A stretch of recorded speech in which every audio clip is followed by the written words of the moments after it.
Vamos a ver cuántos nos acompañan. La semana pasada teníamos a tres. Y bueno, pues buenas noches a todos, bienvenidos. Aquí estamos otra vez, otro viernes en vivo, otra vez aquí el equipo completo. Aquí está Julio Gaitán de Houston, Texas, en Estados Unidos, Ricardo Esparza de Zapopan, Jalisco, México, Rodrigo de Guadalajara, Jalisco, también México, y pues yo también por ahí en algún lugar.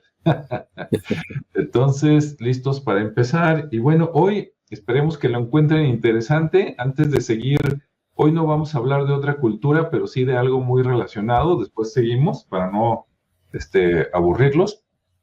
Aunque ha tenido muy buena respuesta, esos de las culturas, y más que vamos a seguir hasta agotar todos los estados de la República Mexicana, que todavía hay muchas culturas por hablar y descubrir, y luego nos seguimos con los demás países, ¿no? Pero hoy vamos a hablar de unas figuras prehispánicas, personajes interesantes, lo que es Tlaloc, y déjenme agarrar aire para pronunciar el otro, y nomás lo voy a decir completo una sola vez porque está largo y luego lo voy a abreviar. Chalchiutlicue, Chalchiutlicue, que de aquí en adelante, como no creo que me salga muy bien la pronunciación, le voy a decir Chalchi para los cuates, así como los salchipulpos, Chalchi, ¿verdad? Y entonces, bueno, pues vamos a ver qué son, qué atribuciones tenían, ¿verdad? Qué les hacía o qué les ofrendaba a la gente, y pues vamos a platicar de eso un poco. Entonces, pues pasamos por aquí con Ricardo para ver qué nos tiene ahí de antecedentes y contexto de estas figuras. Tlaloc está fácil, ¿no? Ese yo creo que hasta los norteamericanos lo pueden pronunciar con un poquito de trabajo, pero no mucho Tlaloc. Pero el Chalchihuitlicue hasta a mí me cuesta trabajo. Adelante, Ricardo. Y sí, muy bien, muchas gracias. Pues bueno, como bien ya comentaste, vamos a hablar de Tlaloc y Chalchihuitlicue. Chalchihuitlicue. Y bueno, estas son unas deidades que representan tanto al agua y de alguna manera, bueno, representan ambos este elemento y bueno, forman parte de esa cosmovisión mesoamericana.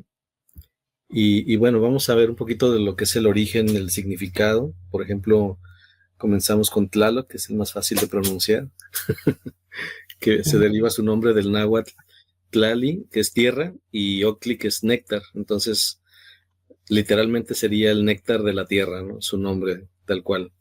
Y Chalchihuitlicue es la de la falda de jade, que representaba ellos representaban las fuerzas duales y complementarias del agua. Y bueno, aunque tenían un culto que se extendió por todo el altiplano central de los mexicas, sus raíces son más antiguas y se vinculan a deidades de la lluvia de la cultura como la teotihuacana, donde se le llamaban Tlaloc, perdón, en murales y la tolteca, ¿no? Se llamaba Tlaloc en murales y la tolteca. Sí, bueno, así es como menciona aquí. Y bueno, Tlaloc no era simplemente un dios de la lluvia, sino el regulador cósmico de las aguas celestiales. Y mientras que Chalchihuitlicue gobernaba las aguas terrenales, es decir, los ríos, los lagos, los mares, los manantiales, y juntos formaban una pareja divina que equilibraba el ciclo hidrológico ya completo, desde lo que era la formación de las nubes hasta el río y desde la tormenta hasta la corriente más serena. Algunas características de cada uno de ellos, por ejemplo, con Tlaloc, se dice, y basados en lo que se ha encontrado de lo que son las piedras con su figura, pues tenía ojos grandes, redondos, tenía unos colmillos curvados, tipo de jaguar o de serpiente, tenía una bigotera, y frecuentemente portaba rayos, ¿sí? Que bien pueden ser flechas, pero se dice que son rayos, y se les decía que eran su Tlalomiquetl, que era el rayo de la muerte. Entonces, también traía un cetro en forma de serpiente, ¿Qué es lo que dominaba él? Pues obviamente la lluvia, ¿no? Los relámpagos, los cerros, donde se creía que se almacenaba el agua. También la fertilidad agrícola y las sequías también, ya que era parte de lo que ellos, de lo que representaba, ¿no? Existía o no existía, y para eso empezaban a hacer sus danzas. Y también representaba mucho lo que era el granizo sobre todo el que era destructivo, el que tenía con más grande, más fuerza, también era parte de su característica de Tlaloc.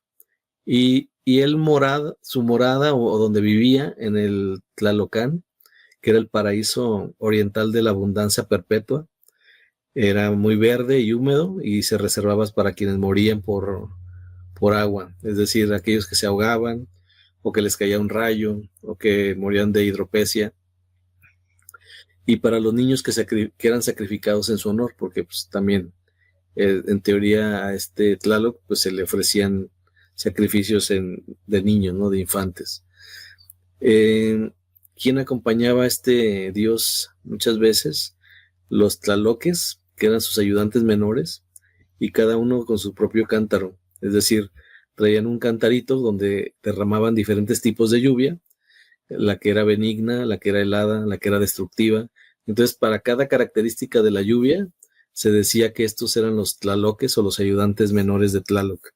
Entonces era bastante interesante la cosmogonía de este dios, ¿no? Mientras que Chalchihuitlicue, y ahí me va saliendo un poquito más fluido, pues su apariencia era joven, con rostro amarillo, se vestía con una falda de jade, de ahí el nombre, y a menudo con una banda de turquesas en la cabeza. Portaba una cruz de papel que se llamaba Amapapatl, Amapalotl, perdón, que era la mariposa de papel, que simbolizaba el soplo vital.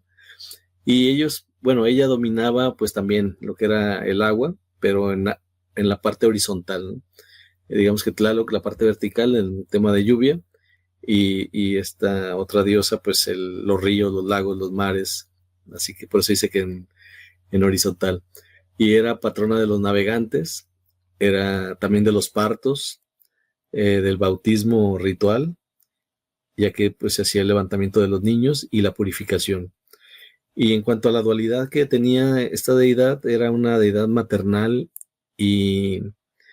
pero también podía provocar inundaciones y tempestades acuáticas. Entonces, pues tenía ahí como su lado B.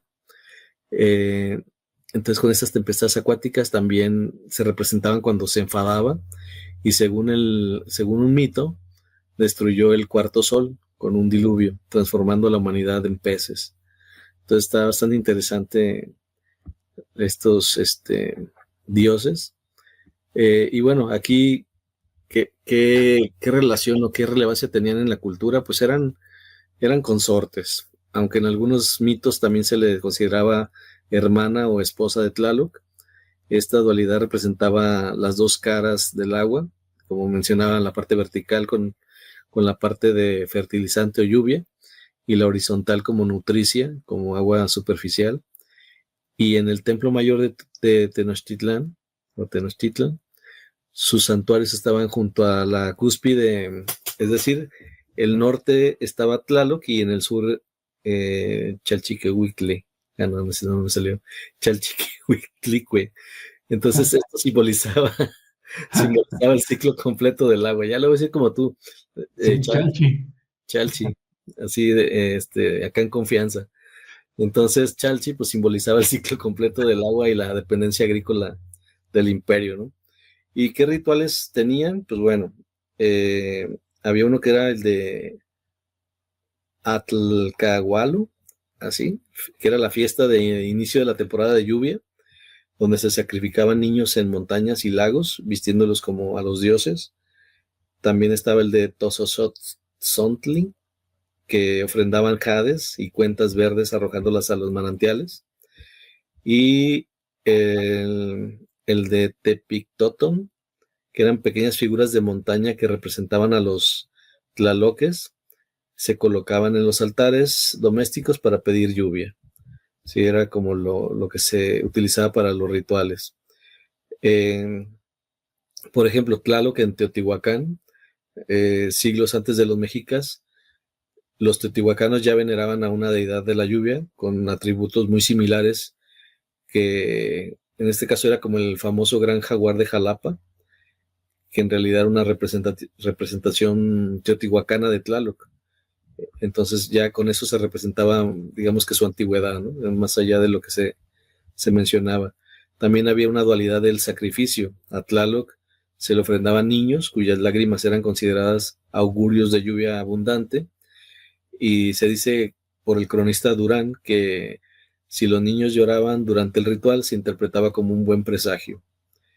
Mientras que Chalchi y la conversión, perdón, tras la conquista, los franciscanos identificaron a Chalchi como la Virgen María, facilitando el sincretismo en los pueblos lacustres, como Xochimilco, por ejemplo, donde aún se le pide protección a las aguas. Y en el monolito de Tlaloc, la gigantesca escultura que hoy se recibe ahí en el Museo de Antropología, en el Museo Nacional de Antropología, se encontró en Coatlinchan, Estado de México, durante su traslado a la ciudad en 1964. Pues cayó una fuerte lluvia sobre esa región después de años de sequía, ¿no? Entonces también fue como parte de ese fenómeno de haberlo encontrado, y lo que muchos habitantes se interpretaron como la ira de Dios porque lo movieron, ¿no? En ese momento. Y bueno, también como parte de la supervivencia en la toponimia, pueblos como Tlalocan en Morelos, o un barrio que también se llama como Chalchi, ahí en Xochimilco, mantienen su memoria en el nombre de ellos, ¿no? Entonces, digamos que eso es como parte del contexto que hay previo a estos dos personajes o dos dioses. Entonces, pues bueno, les cedo la palabra para continuar. Muy bien, muchas gracias. Bueno, pues ahora llegó primero Julio antes que Rodrigo, entonces adelante, Julio, lo que quieras por ahí comentar. Sí, en primer lugar, lo que se me hace algo interesante a remarcar acerca de Tlaloc es que este era representado con la posición del sur, de acuerdo a los códices de los toltecas, y más o menos en esos tiempos de los toltecas, Tlaloc era representado en la parte sur de los códices, no, de los rumbos más que nada. Uh-huh. Y después ya en el tiempo mexica se cambia a Tlaloc y se pone a Huitzilopochtli en esa posición. Y lo interesante de esto es que tanto a Tlaloc como a Huitzilopochtli se le hacían sacrificios humanos. Uh-huh. Esto es algo que era recurrente, no sé si tenga que ver con la posición que tenga en los rumbos y con los colores, ¿no? Porque así tanto Tlaloc como Huitzilopochtli es representado con el color azul. Entonces ahí es algo que sí se me hace interesante, ¿no? De remarcar por qué a estas dos deidades en esta misma posición que alternaron se les ofrecían los sacrificios humanos más que nada. Y otra cosa también, que el dios Tlaloc era una parte esencial y muy importante en esta cosmogonía de los pueblos de Mesoamérica, tanto que esta deidad tenía su propio cielo, ¿no? Que se decía que muchos o sea, dependiendo de la forma como morían, era al cielo al que iban a llegar, ¿no? A la parte donde iban a estar ahí después de haber trascendido de la vida. Y es también importante, ¿no? Que más que nada, no literalmente, pero en una forma simbólica, tiene mucho mucho ahí de dónde investigar, ¿no? Que eso es lo más interesante de todo esto. Acerca de la Chalchi, para no equivocarnos, Sí. era, bueno, yo lo que puedo entender de esto es que era vamos a decirle, la deidad que terminaba de complementar al dios Tlaloc, ¿no? Porque, o sea, Tlaloc era ese dios de la lluvia, de ese néctar de la tierra, y lo que hacía su contraparte o su consorte también, como se puede llamar, era el contener las aguas, contener ese néctar, contenerlo en la tierra para que pudiera ser pues utilizado por la humanidad, ¿no? Siendo el agua uno de los recursos más importantes, que a lo mejor pudiéramos durar muchos días sin probar alimento, pero sin tomar agua la gente no puede durar más de algunos 2 días, no sé cuánto exactamente sea eso, pero es un tiempo mucho menor que el estar sin probar alimento. Y pues a estas dos deidades en sí tenían mucha repercusión en los pueblos, y aparte que a esta diosa Chalchihuitlicue también se le atribuía todo lo que era aparte de contener las aguas que mandaba el dios Tlaloc, también se le veía como una diosa de fertilidad.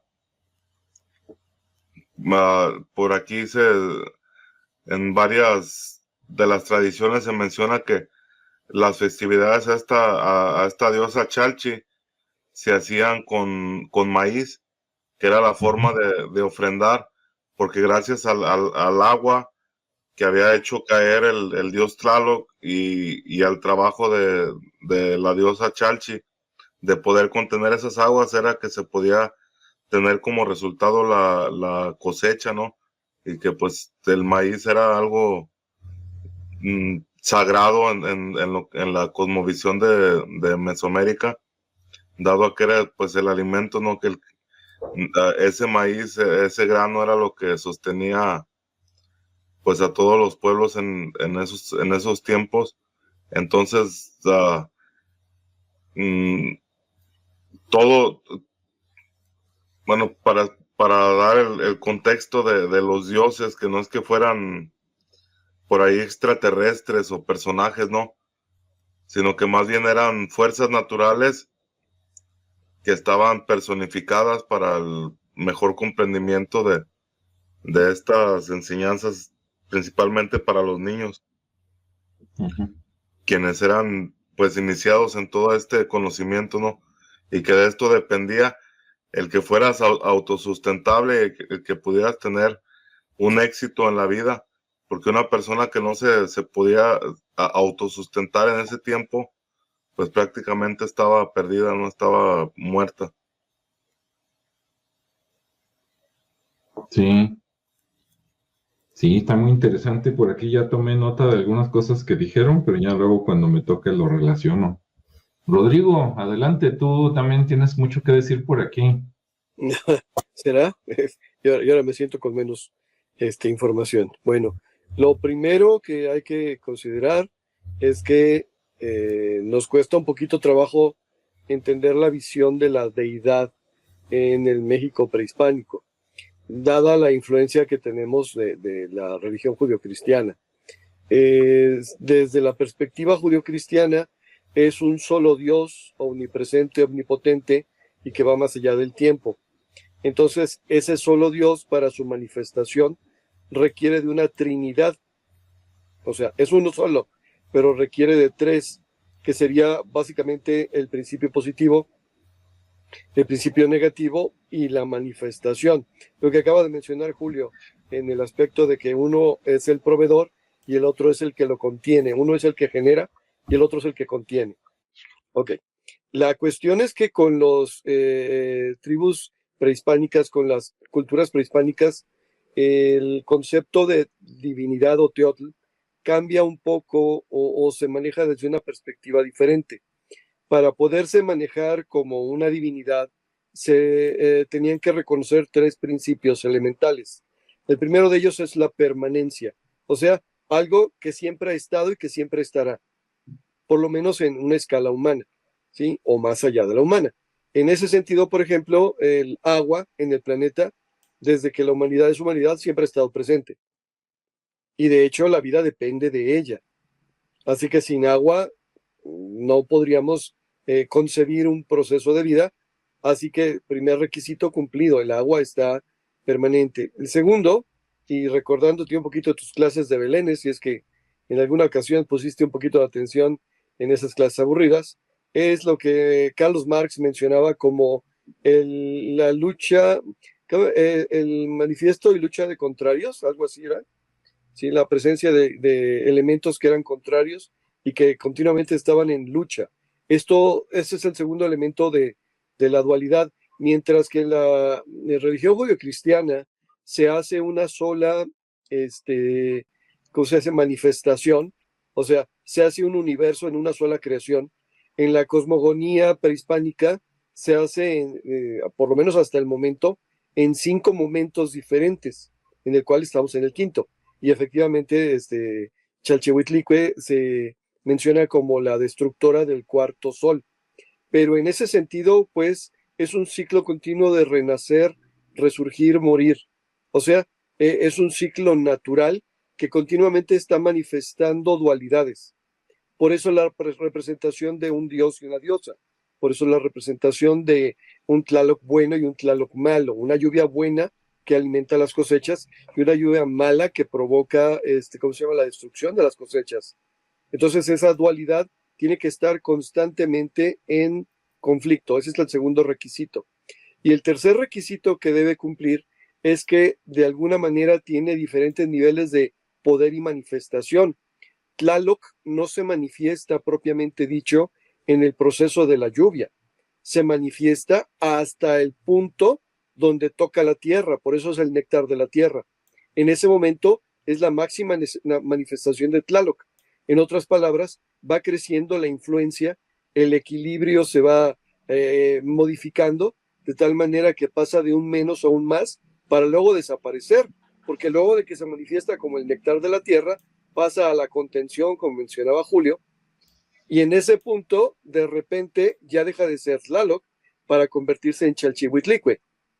¿Sí? En otras palabras, ahora ya no solamente es cuestión de que esté presente, sino que en qué momento puedes tener la deidad presente con mayor intensidad.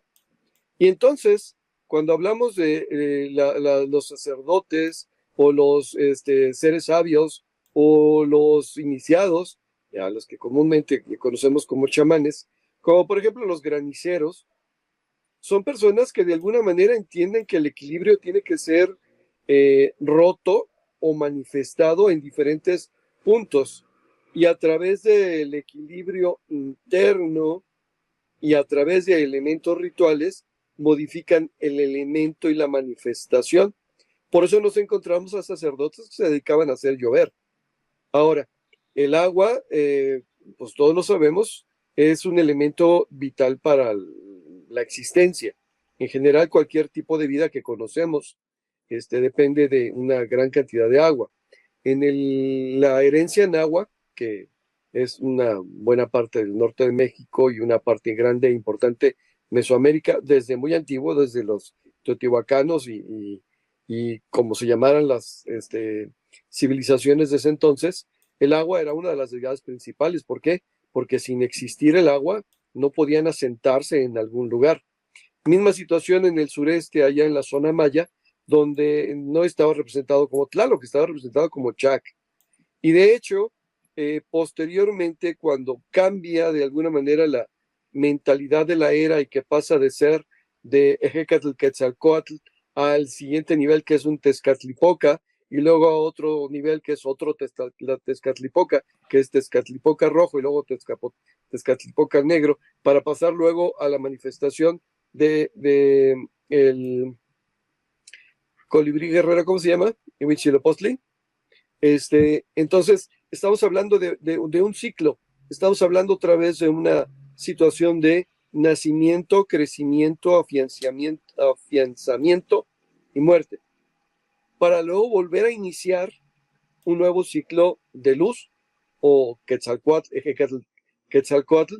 de la misma manera que los dioses se van rotando, nada más que ahora la destrucción del universo se manifiesta por el quinto sol, por movimiento. Pero básicamente es esto.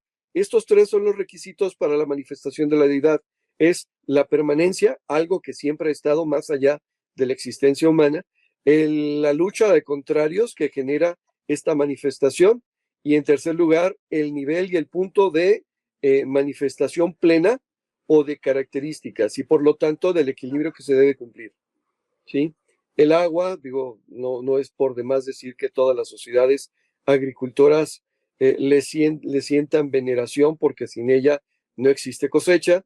En alguna de las tantas hipótesis que se manejan para la desaparición de los grandes centros ceremoniales y de civilización maya, se habla pues de una escasez de agua. No es del todo aprobada, pero bueno, es una de las posibilidades. Habla de lo importante de esta deidad, ¿no? Y ahora, ¿y cómo se manifiesta la deidad? Pues de la misma forma en que se manifiesta la vida.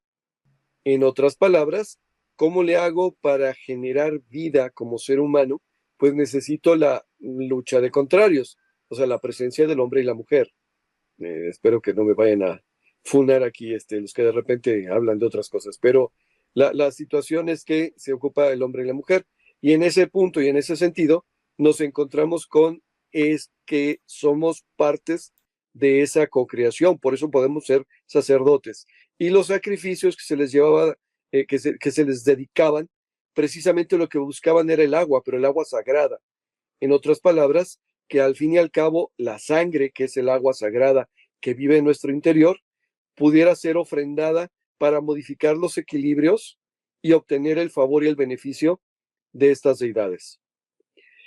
Creo que aquí la dejo. Muy bien, con todo lo que dijeron me han puesto a pensar muchas cosas. Unas las sospechaba, otras me faltaba información, pero ustedes ya más o menos lo rellenaron.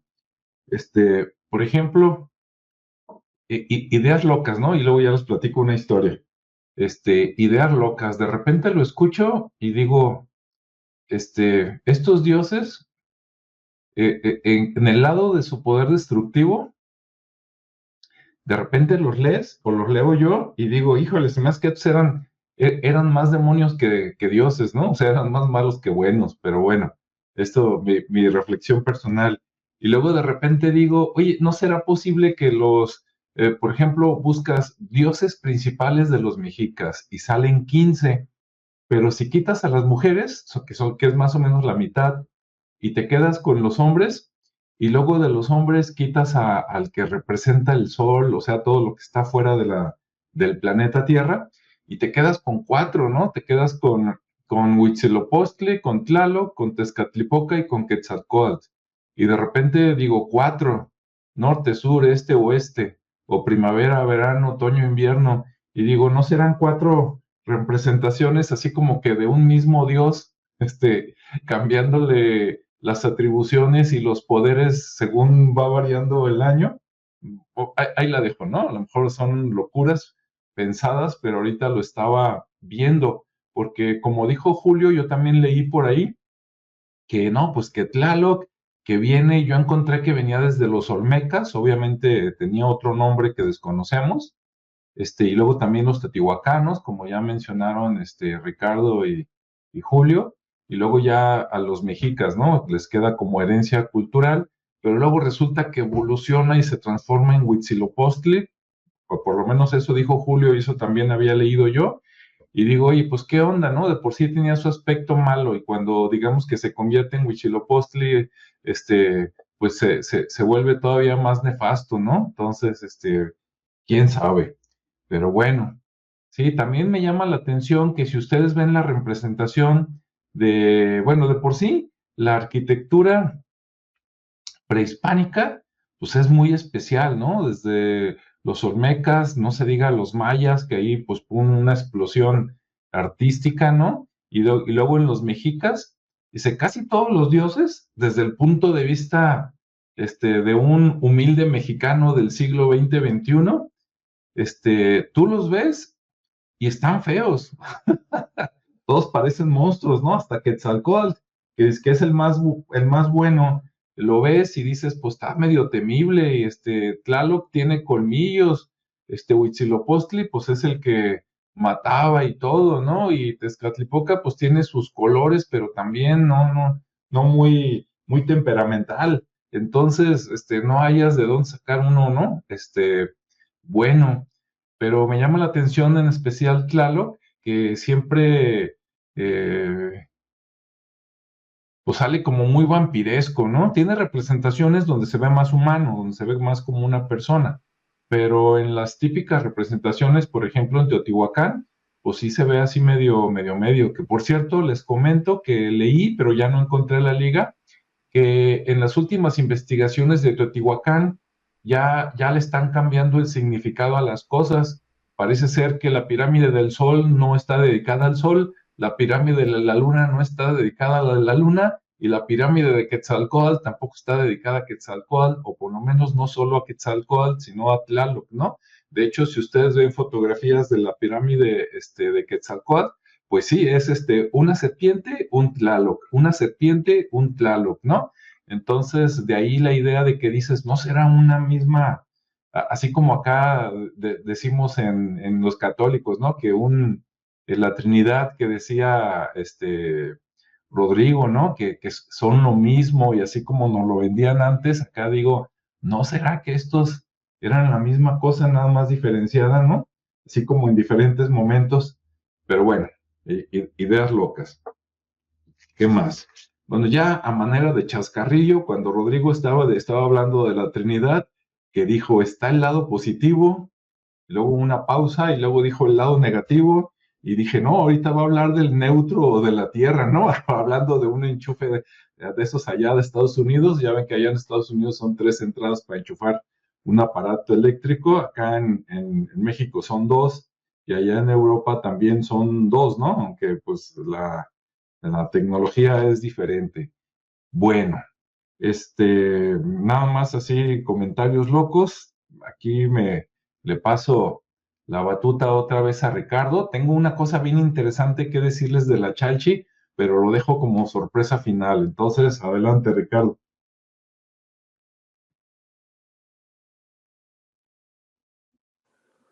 Ya se fue a cenar. Ya se fue, ¿verdad? Bueno, pues, ¿algún comentario, Julio? Sí, fíjate lo que comentabas al último, Alejandro, acerca de las representaciones, ¿no? Que de ese templo que dices que hay representaciones de Tlaloc y de Quetzalcóatl. Ajá. Por ahí está Laurette de Sejourné, una francesa que por ahí en los años, ¿qué sería? 60, 70, estudió mucho toda la cosmovisión de Mesoamérica, en especial a Quetzalcóatl. Ella en uno de sus libros llega a la conclusión de que todo el panteón de dioses que está representado de los pueblos de Mesoamérica o de la náhuatl, no es que fueran diferentes dioses, sino que más bien eran diferentes emanaciones de la fuente que es Quetzalcóatl. O sea, es como, o sea, lo podemos ver como ese Quetzalcóatl que está representado también como en Hécatl. Entonces lo que llega a la conclusión ella, Laurette de Sejourné, es de que prácticamente todo lo que estaba representado, todo es emanación de ese principio, que ese mismo principio se regresa, antes de Quetzalcóatl, se regresa a Moyocoyatzin o Moyocoyani, que este personaje sería el que se crea a sí mismo.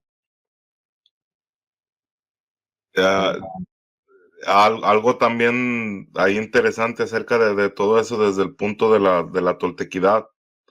Es lo que el significado de la palabra de Ometeotl. Esto se ve a Ometeotl como la fuente de la creación. Lo pudiéramos en el catolicismo, en el cristianismo, se pudiera ver como la función que tiene Dios Padre. Ometeotl es diferente de Huehueteotl. Sí, Ometeotl vendría a ser el principio de toda la manifestación de lo creado. Pero fíjate, ¿cómo se llama? Frank Díaz, que se ha dedicado también por mucho tiempo a hablar acerca de Quetzalcóatl. Él hace la traducción del término de Ometeotl y llega a la conclusión de que Ometeotl significa la divina dual Trinidad. ¿Por qué?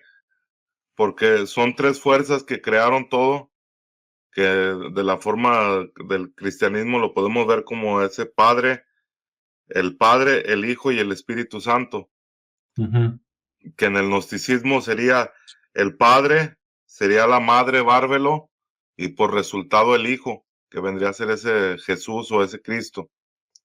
En la forma de la cosmogonía o cosmovisión de Mesoamérica, vendría a ser representado en esa deidad que sería Ometeotl, que sería divina dual Trinidad.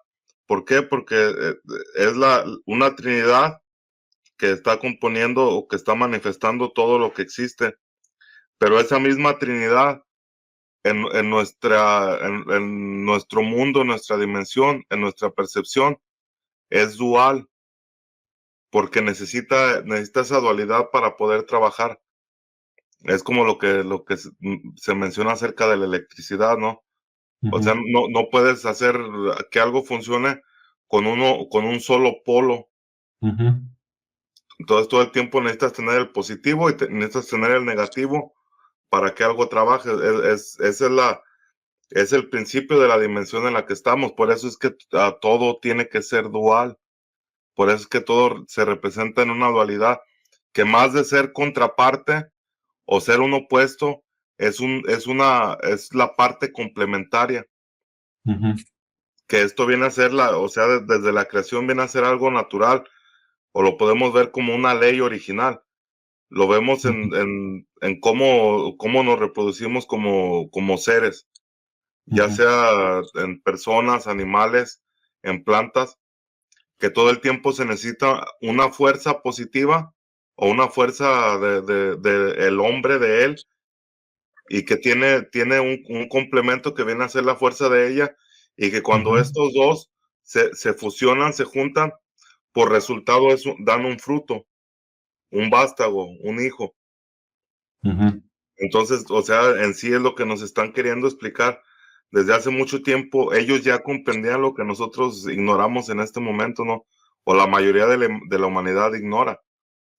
Que todo lo vemos como bueno y como malo, como que esto es de Dios, esto es del diablo, esto es bueno, esto es malo, positivo, negativo, y lo separamos y nos separamos entre eso. Pero en realidad todo eso forma parte de la manifestación de la vida. O sea, si no existieran en nuestra dimensión esos dos polos o esa dualidad, la manifestación de la vida no pudiera ser real, o sea, no pudiera ser ni siquiera posible. Y pues, o sea, por eso es que existe toda esa simbología y tan compleja. Tú mencionabas que o sea, todas las manifestaciones o de la forma que se grafican todos estos dioses, pues se ven hasta feos, ¿no? Sí. Por eso vinieron los españoles y ellos dijeron, no, es que estos están adorando al diablo, a Satanás. O sea, Sí. son puros monstruos, pero más bien no tenían ese concepto de ver más allá de lo que se ve. No no llegaban a comprender en la realidad en la que estamos viviendo, ¿no? Y pues ahí a ver con qué complementan. Ok, nada más un comentario aprovechando los tuyos. Fíjate que en algunas ocasiones hemos hablado que probablemente cuando llegaron los españoles a lo que hoy es México, no dudamos que hayan encontrado cosas buenas y malas, ¿verdad? Y que ellos también hayan traído cosas buenas y malas, que somos el resultado, pero sí que a veces como que le exageraban algunas cosas, ¿no? Por ejemplo, digo, nomás ahorita me acordé, me llama la atención que hablando de los sacrificios, por ejemplo, con los mexicas, ¿no? Ahí en el Templo Mayor, ya ves que ellos comentan, ¿no? Pero comentan de antes. Ah, cuentan, ¿sí? Que sacrificaron a miles de personas y le sacaron el corazón. Ah, pero eso fue antes de la llegada.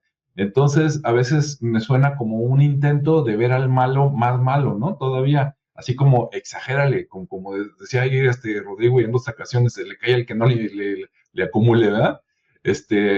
¿Y por qué me acordé de eso ahorita, no? Que estamos hablando de Tlaloc y de Chalchi. Ah, porque también mencionan ahí que en algún códice pero que escrito ya por creo que los franciscanos, ellos comentan que como entre 40 y 50 años antes de que llegaran los españoles a México, o sea, siempre es atrás, ¿no? Cuentan que creo que en 1450 y tantos, ya ves, Cristóbal Colón llega en 1492 y pues ellos llegan en 1517, 16, ¿no? Entonces, esto que platican es antes de que llegaran, o sea, no les consta, ¿no? Dicen que les dijeron y que dicen que en ese año que a Tlaloc le sacrificaron como 42 niños, ¿no? En un sacrificio. Pero después de que ellos llegan, en los primeros años, eso ya casi no se da. Y si son sacrificios, a lo mejor es de 1, 2, así al año. Entonces digo, de todas maneras está feo, ¿no? Pero dices, oye, ¿qué vas de 2, por decir algo al año, a que 42 en un año, ¿no? Dices, no, pues si eso fuera cierto y lo hicieran cada año, multiplícale 50 por 42, ¿no? Pues sale una matazón año con año, ¿no? Pero bueno, también había que hablar mal de el derrotado. Y cuando digo el derrotado, no me refiero a los indígenas mexicanos, me refiero nada más a México Tenochtitlan, ¿no? Que fue el enemigo al que vencieron los españoles y todo el montón de pueblos indígenas que se les unieron. Entonces, de repente, a veces pienso que las cosas están un poquito más exageradas a propósito, ¿no? Bueno, a ver, ¿qué tal? ¿Ya volvió Ricardo por ahí o todavía no? Aquí ando, perdón. Sí, Tuve que atender una emergencia, pero ya. Muy bien, ¿quieres comentar algo aquí en la segunda vuelta? Traía ya, digo, ya después de lo que comentó Julio, ya nada más un poco para ir cerrando, traía esa información, ¿no? de lo que acontece, digamos que en la actualidad, en referente a estas dos deidades. Pues bueno, digamos que todavía se conservan algunas festividades, ¿no? Entonces, digamos que en las comunidades nahuas de Puebla y Veracruz, pues aún siguen existiendo esas ceremonias para pedir lluvia, y esto lo realizan cada 3 de mayo, que es Día de la Santa Cruz también. Entonces es una fecha que coincide con el inicio del ciclo agrícola prehispánico, y se hacen ofrendas en cuevas, manantiales. Se dirigen mucho al dueño del agua o al Ancanej, que nombre que actualmente también tiene Tlaloc. Y bueno, son digamos festividades sincréticas que todavía se siguen conservando, ¿no? También está la parte de la arqueología viva en el sitio del Teposteco, en Morelos, donde peregrinos suben a dejar ofrendas al rey Tepostecatl, que es una deidad relacionada con la lluvia y el pulque. Entonces esto también es en tema de petición de lluvia, pues bueno, a ellos o a él le rinden ese tributo, ¿no? También está en la parte de la ecología o la cosmovisión, mediante un movimiento ambientalista que han rescatado la figura de Chalchi, como símbolo de la defensa de los ríos y lagos. Esto en contra de la contaminación, específicamente en la defensa del lago de Texcoco y los manantiales del Valle de México. También en temas de arte contemporáneo hay artistas como Nahual Balam y María Regina Firrina Castillo, que han creado o recreado, mejor dicho, su imagen en murales y esculturas para reivindicar su significado ecológico. Y ya pues por último, así como la lluvia de Tlaloc, ¿no? Otro de las situaciones que se siguen conservando. Cada año, durante la temporada de lluvias, hay muchos mexicanos que bromean diciendo Tlaloc está contento o Tlaloc está enojado, mostrando cómo la deidad sobrevive en el imaginario popular, ¿no? Dependiendo de los días que son de lluvias intensas o de plano cuando no llueve y es necesario que aparezca de repente la lluvia. Entonces, de alguna manera con estas actividades o con estas expresiones, pues se sigue, digamos que mostrando o reviviendo o manteniendo la presencia, ¿no? de estas deidades en la actualidad. Y bueno, ya como cierre de mi parte, ya digamos que Tlaloc y Chalchi pues no son como que esas meras reliquias en un panteón olvidado, ¿no? Sino que son los arquetipos profundos que hablan de la relación sagrada entre lo que es el ser humano y el agua. Digamos que en un mundo donde el agua se convierte en la mercancía y los ríos se secan, su legado nos recuerda que para nuestras culturas originarias el agua nunca fue un recurso, sino un pariente, un don de los dioses, un ser vivo con voluntad y con memoria. Entonces, pues ya, con eso cierro mi participación. Muy bien, muchas gracias, Rodrigo. Adelante. Algunos comentarios que surgieron por ahí de las pláticas anteriores. El primero de ellos es Ometeotl era reconocido como señor, señora, o sea, era la dualidad en sí mismo. Y tú mencionabas a Huehueteotl. Huehueteotl es la primera manifestación separada de los dioses después de Ometeotl. En otras palabras, es el primer hijo, por decirlo de alguna manera. Por eso es el más antiguo de los dioses, que de alguna manera tiene que ver con su nombre. Del Huehueteotl habla del más antiguo de los dioses, el más anciano de los dioses. En segundo lugar, esta situación de regresar sin quererlo, las religiones politeístas y monoteístas están hablando de lo mismo, nada más que algunas lo manifiestan de una manera, ¿cómo se llama?, de diferentes formas de manifestación, perdón por la redundancia, y otros como uno solo unificado que tiene múltiples versiones. Igual, si nos vamos a hablar por ejemplo, de la religión judeocristiana, tenemos al Dios todopoderoso y todo dador, que es todo amor, pero tenemos a Yahvé de los ejércitos, ¿no? Que es el que manda a destruir un pueblo completo con una lluvia de fuego, que es el que manda las 10 plagas a Egipto, o sea, son de alguna manera visiones cosmogónicas que, si bien el punto central está en uno o en muchos, esos muchos tienden a formar el uno. Y las diferentes religiones en la historia de la humanidad han visto a los dioses de manera diferente, de acuerdo a su propia concepción y su propia idiosincrasia. Por poner un ejemplo, en Egipto, donde la vida estaba regida por el ciclo natural del Nilo, del renacimiento, vida y muerte, de la primavera, verano, otoño e invierno, provocado por un ciclo natural propio de la región, la deidad es tomada como un elemento de lo que está disponible en la naturaleza. Por eso tenemos a un dios que tiene cabeza de iris, por eso tenemos a un dios lagarto, por eso tenemos una diosa hipopótama, por eso tenemos pero al fin y al cabo lo toman de ahí. A los griegos les da vivían en ciudades, en polis, y la zona era agreste, era complicada, era difícil, así que lo que más veías ahí, cercano a la poli, eran personas. Por lo tanto, su manifestación de los dioses es humanizada. Y como herencia, el judeocristianismo toma los elementos humanos como parte de su deidad, ¿no? O sea, si bien se especifica que el Dios no tiene que ser representado, pues para que la gente pueda empezar a entender un poquito de estas situaciones, le dan forma de un hombre viejo y sabio, ¿no? ¿Por qué una mujer? No, bueno, hace rato hablábamos de Padre, Hijo, Espíritu Santo, pero en realidad debería ser Padre, Madre, Manifestación, Espíritu Santo, ¿no? En ese sentido, el Antiguo Testamento es Padre, es el Dios que ordena, el Dios que regula. Madre es el Dios de Jesús, el que te ofrece amor, sabiduría y consuelo.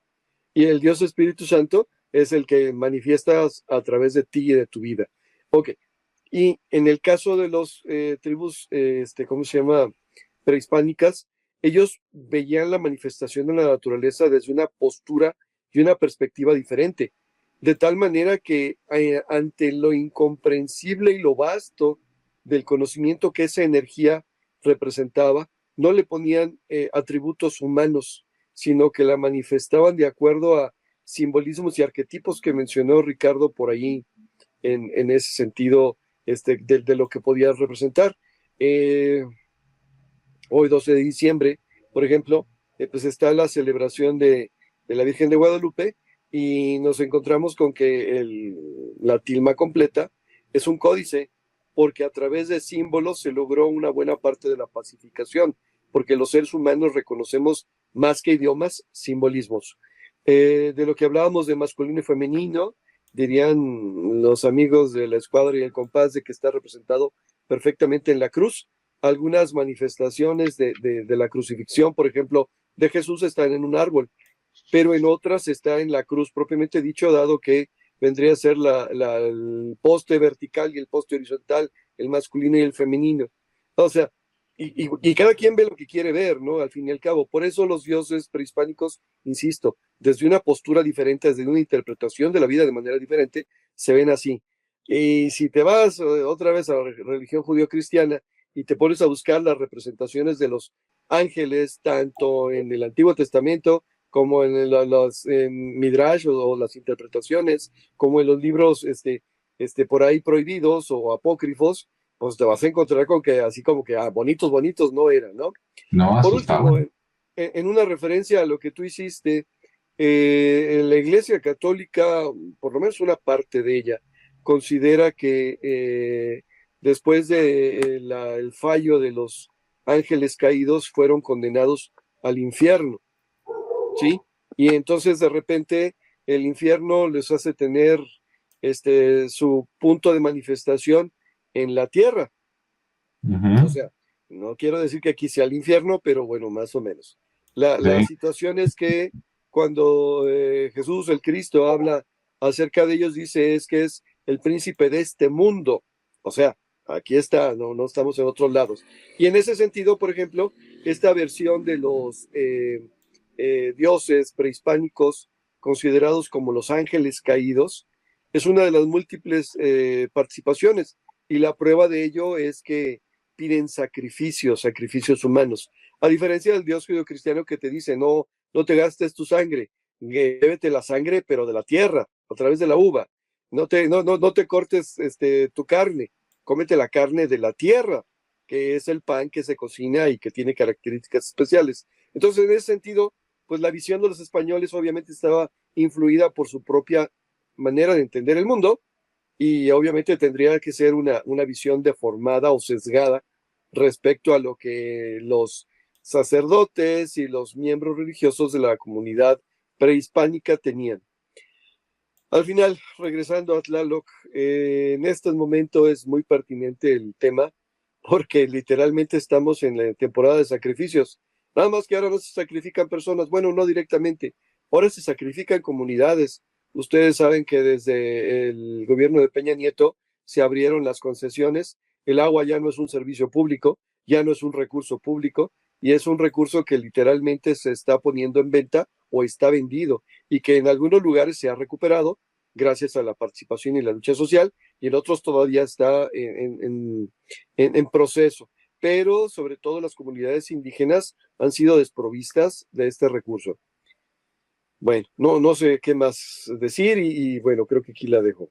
Sí, ¿no? Y eso que comentas de la privatización del agua también sucede en otros lados del mundo, ¿no? Allá en España también los tienen bien fregados como a nosotros. En todo el mundo es parte del plan mundial, adueñarse de todo. Acuérdate que, a ver si no te censuran esto, no vas a tener nada, pero vas a ser feliz. Ándale. Sí, todo en abonos, ¿no? Bien, bueno, por último les quiero contar una historia, que esta historia yo la encontré hace como 1 o 2 años, pero un pedacito aquí, un pedacito allá, y ahora que salió este tema dije voy a tratar de juntarlo para platicárselo a la gente, ¿no? Déjenme ver si puedo presentar aquí lo que tengo en la otra pantalla. A ver, imagen, compartir pantalla. Ah, ahí va, ¿eh? Ventana. Ah, creo que sí. Ahí está. Si la ven, me dicen. Falta darle por aquí clic. Ok. Sí se ve, ¿verdad? Ahora sí. Sí. Ok. Bueno, eso que estamos viendo es cuando estaban transportando el monolito o la escultura que está afuera, allá en la Ciudad de México, afuera del Museo Nacional de Antropología.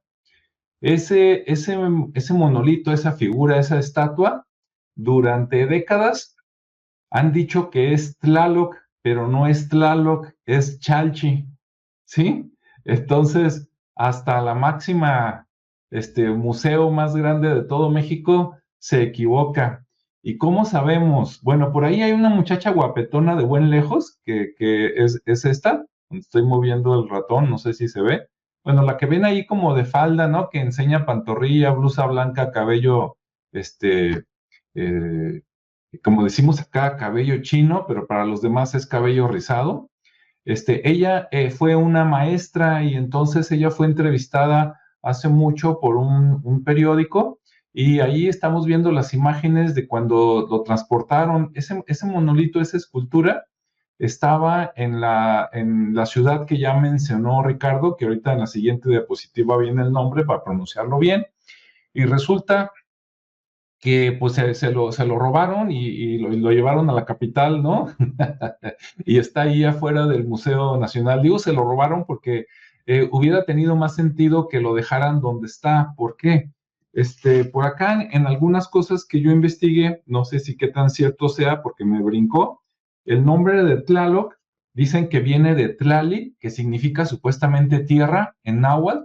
Y dices, ¿cómo que tierra? Pues ¿qué no es el dios del agua? Pero Tlali es tierra y Oc de Tlaloc es encima de. Entonces dices, caray, encima de la tierra. ¿Qué hay encima de la tierra? Bueno, pues están las nubes, ¿no? Está el cielo y pues por ahí de las nubes llueve. Pero también el agua que está en la tierra, ya cuando lo vemos a forma de ríos, un río desde lejos, sabemos que los ríos serpentean. ¿Qué quiere decir? Que de lejos parecen serpientes, ¿no? Por la forma que van tomando.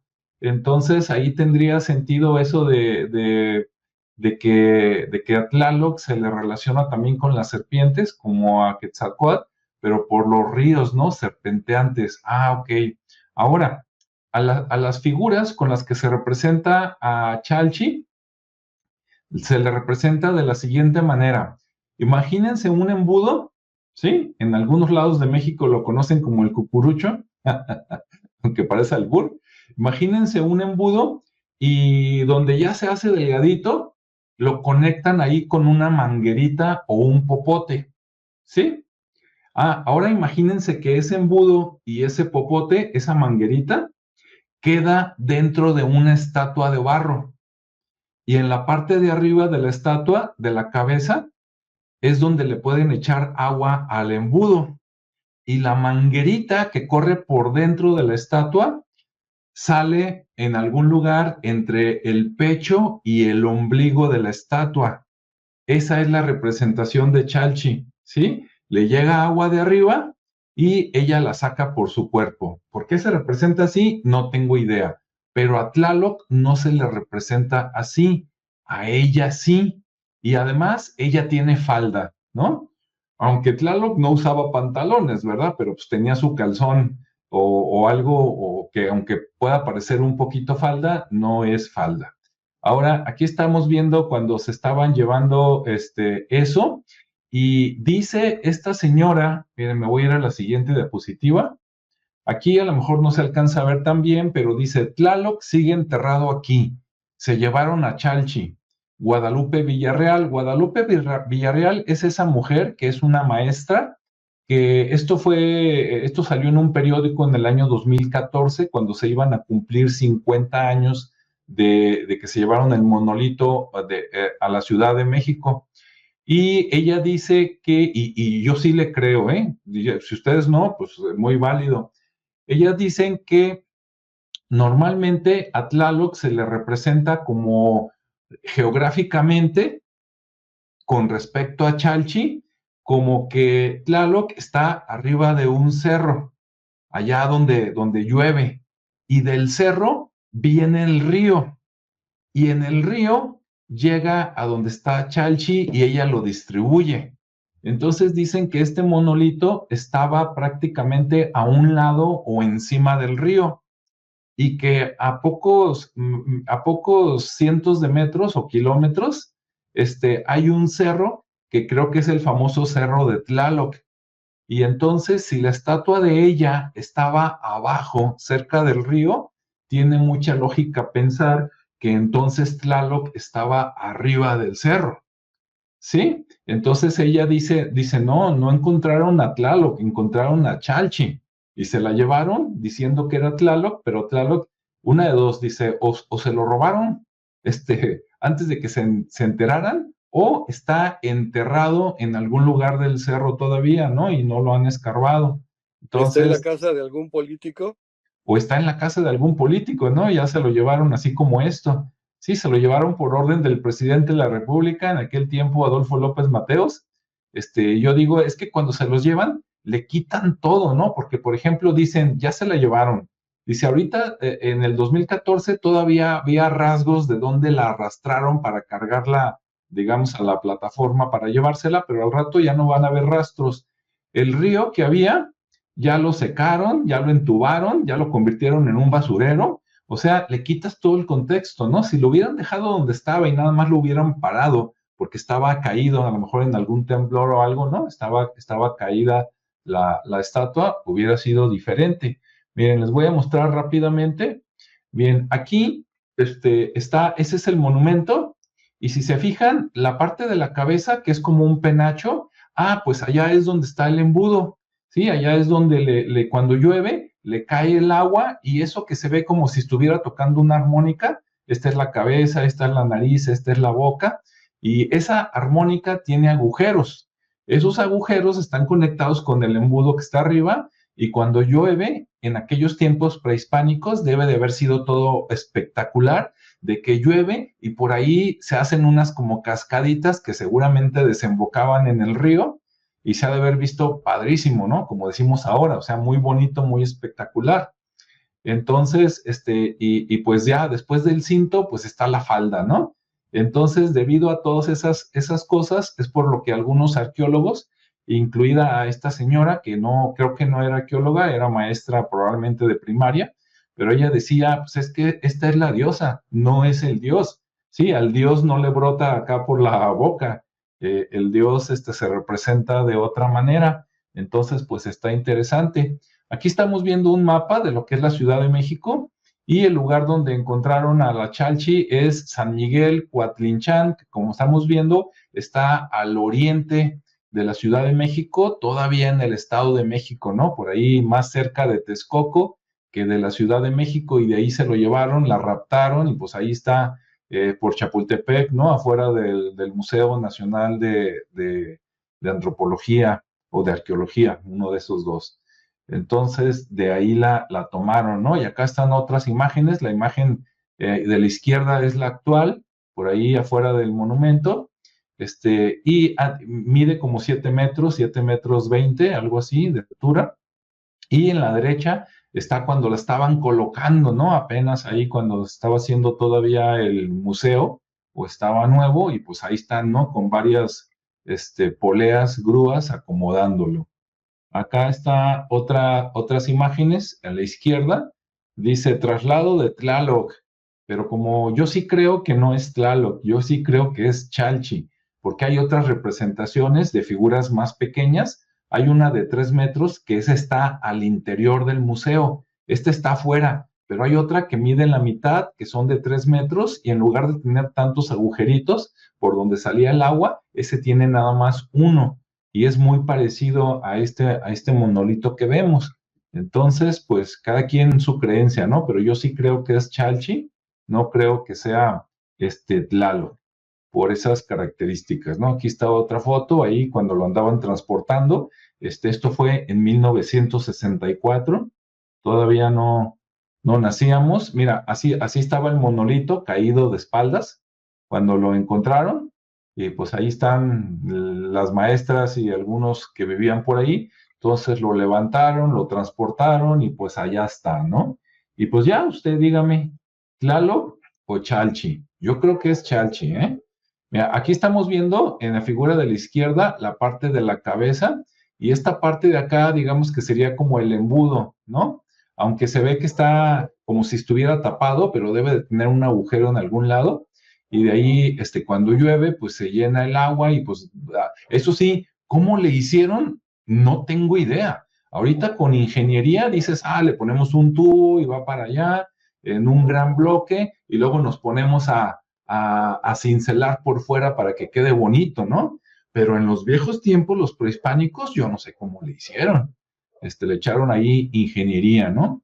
En la figura de la derecha, pues está la misma imagen en otro ángulo, y en la parte de abajo, lo comparan con otro monolito que está en Turquía, el cual desconozco, pero como estas dos imágenes es una sola imagen, donde lo encontré en Pinterest, ya no tuve tiempo de recortarlo, y dije, pues allá va, ¿no? Ya si después vemos que también adoraban a la Chalchi allá en Turquía, bueno, ya lo platicaremos en otra ocasión, ¿no?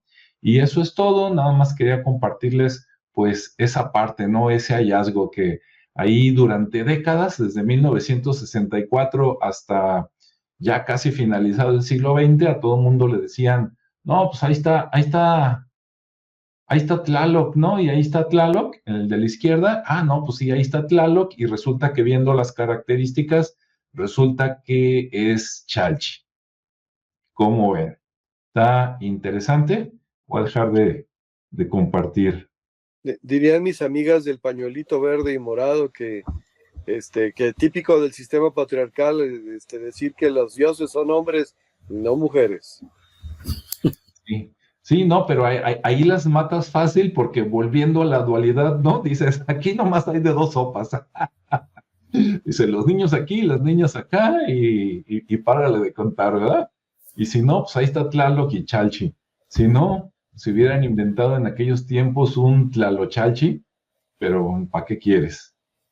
Pues listo, entonces, les digo, esa historia me pareció a mí muy, muy interesante, y para sacarla aquí y que se entere todo el mundo, ¿no? Sobre todo en México, que tenemos prácticamente, y digo tenemos, pues me incluyo porque soy mexicano, pero pues no, tenemos, ¿qué? 50, 70 años diciendo que ahí está el poderoso Tlaloc, cuando resulta que es la Chalchi. Aunque usted no lo crea. Muy bueno. Sí, pues listo. Entonces, pues listo, si alguien tiene algún otro comentario, adelante, si no, para irnos despidiendo aquí de la gente y agradecerles la visita. Por aquí estuvo Lili Montes, que ya la saludé por ahí, también Nancy Bracho, ahí desde Venezuela, y también Rick de la Tierra, por ahí nos dice, buenas, ¿qué tal, Rick? Llegó despuesito, espero que le haya tocado algo interesante. Si no, mañana ya como a las 11, pues le voy a colocar una de estas imágenes que vimos al principio, digo, que vimos ahorita al final, desde el principio, cuando empezó a hablar Ricardo, Rodrigo, Julio, para que se quede más colorido esta sesión, ¿no? Este video. Y pues listo. Mira, Alejandro, me gustaría nada más mencionar algo antes de terminar. Sí.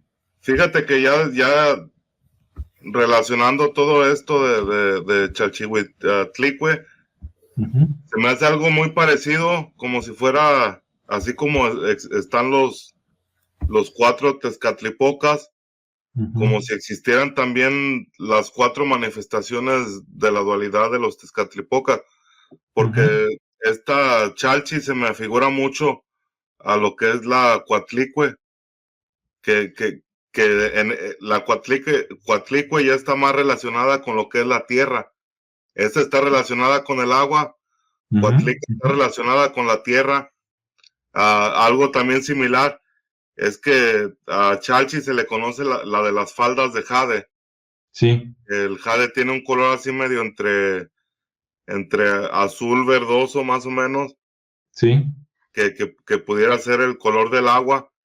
Y Coatlicue es la de las faldas de serpientes. Sí. ¿Verdad? Que también pudiera ser alguna manifestación de la misma tierra, pero ya con todos esos ríos, con todos esos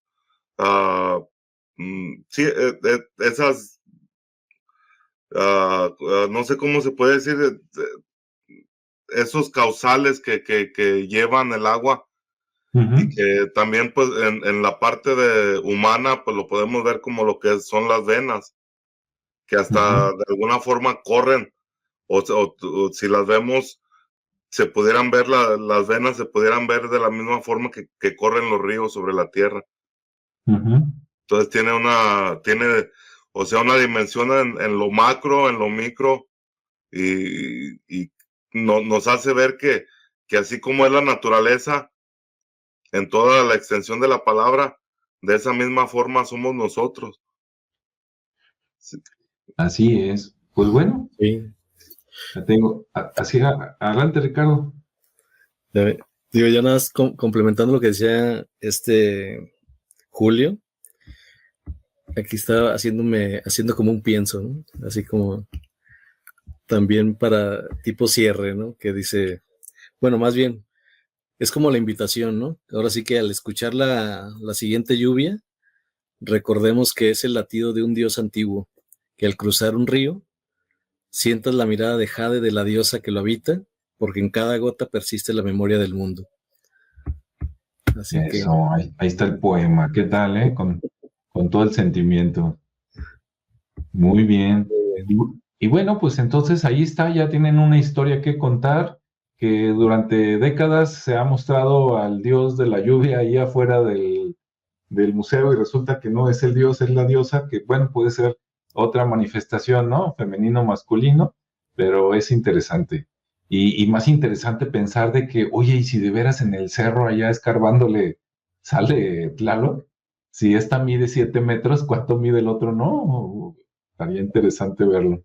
Todo bueno, sí, pues listo, entonces gracias a todos los que estuvieron por aquí. Si les parece interesante, díganos, échenos porras, así como hablamos hoy de Chalchi, también Tlaloc, pero Chalchi, pues en otra ocasión podemos presentar el monumento de Coatlicue, ¿no? Ahora que Sheinbaum ya va a comprar una supercomputadora y dice que va a ser la supercomputadora Coatlicue, pues para que vean a la imagen, está impresionante, es más chiquita que esta, pero de todas maneras está portentosa, ¿no? Se ve como un monstruo muy poderoso.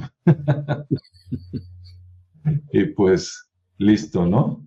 Entonces, gracias a todos por su asistencia, esperamos los comentarios y que tengan muy buena noche. Y se supone que hoy empiezan las posadas, aunque en muchos lugares ya hasta se acabaron, ¿no? Pero oficialmente de aquí en adelante, del 12 al 19 creo que son las posadas, y luego ya sigue la Navidad. Pero todavía antes de la Navidad nos vemos la siguiente semana para dedicarles el abrazo, ¿verdad? Y aprovechamos para mandarle un abrazo aquí a Rodrigo, que cumple el 18 de diciembre, yo el 19 y luego Ricardo el 24. Sí, casi nos trae el niño Dios. ¿Tú cuándo cumples, Julio? ¿Cómo? ¿Tú cuándo cumples años?